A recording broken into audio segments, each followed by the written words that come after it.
আসসালামু আলাইকুম। ব্যারিস্টার সুমন মানবতার সারিওয়ালা যে এই বন্যাতে না থাকার কারণে অনেক ভাই বন্ধু, অনেক ফেসবুক বন্ধু যারা আওয়ামী লীগ করে থাকে তারা ওনার জন্য অনেক হাহাকার। কারণ হচ্ছে উনি নাই, উনি থাকলে ওনাদেরও কিছু প্রফিট হতো, বিকাশে না টাকা আসতো, ওইখান থেকে ভাগ বাটোয়ারা করে খেতে পারতো। ওদের জন্য অনেক মায়া কান্না ব্যারিস্টার সুমনের জন্য। ব্যারিস্টার সুমন সেপ্টেম্বরের আগস্টের 3 তারিখে উনি কোর্টে বলছিলেন যে উনি কখনো দেশ ছেড়ে পালাবেন না, আল্লাহ যদি ওনাকে এমন কোনো বড় ধরনের রোগ না দেয়, সেই রোগের কারণে উনি দেশের বাইরে যেতে হবে, তাহলে উনি দেশের বাইরে যাবে। আসলে ওনাকে বড় ধরনের একটা রোগ হয়ে গেছে, উনি যেহেতু আওয়ামী লীগ করতো সেই জন্য। কারণ উনি 4 তারিখে দেশ থেকে পালাইছে।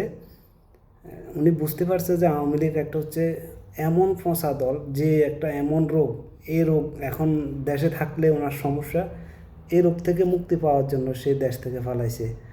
আর যারা আমার ছাত্রলীগ ভাইরা এবং যারা আওয়ামী লীগ করেন, ভাই আমরা দেশের মানুষ, দেশে থাকতে হবে।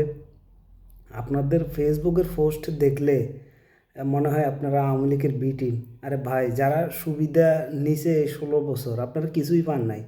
16 বছর ওনারা সুবিধা নিয়ে দেশ ছাড়ি ফেলাইছে, আর আপনারা এখন ওনাদের হয়ে আওয়ামী লীগের অনেক কিছু। ভাই এগুলো ছাড়েন। আওয়ামী লীগ এই বাংলাদেশে যা করছে এগুলো আপনারাও জানেন। হ্যাঁ ভাই, আওয়ামী লীগ এখন একটা এমন ফঁসা দল, এমন রোগওয়ালা দল, যেটা দেশে থাকলেই সমস্যা। সেই জন্য ব্যারিস্টার সুমন বলছে এমন ফঁসা রোগ হলে উনি দেশ ছেড়ে পালাইতেন না। উনি আসলে বুঝতে পারছে যে আওয়ামী লীগ কোন জাতের দল, সেই জন্য দেশ ছাড়ি ফালাইছে। আর আপনারা যারা কোনো সুবিধাই পান নাই আওয়ামী লীগ থেকে, এখন ফেসবুকে কি পোস্ট, কোনো লাভ নাই ভাই। এগুলা দিয়ে দেশের মানুষের শত্রু হওয়ার কোনো যুক্তি নেই। ভালো পথে আসেন, দেশটারে আগায় নিয়ে যান, এটাই কামনা করি আপনাদের থেকে। এই ফেসবুকে এসে পোস্ট দিয়ে আর কোনো কাজ হবে না। যে চলে যাওয়ার সে চলে গেছে। আর আপনাদের একটু লজ্জা লাগে না? আপনাদের নেত্রী চলে গেছে, আপনাদের যত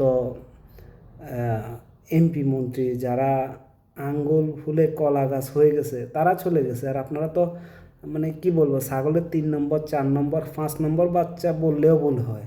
আপনারা কিছুই না, হ্যাঁ শুধু শুধু ফেসবুকে পোস্টে দিতেছেন আওয়ামী লীগ এই সেই। আওয়ামী লীগ আসলে কিছুই না। আওয়ামী লীগ স্বৈরাচার, স্বৈরাচারের পতন হয়েছে। এই স্বৈরাচারের পক্ষ নিয়ে আর কখনো কথা বলবেন না।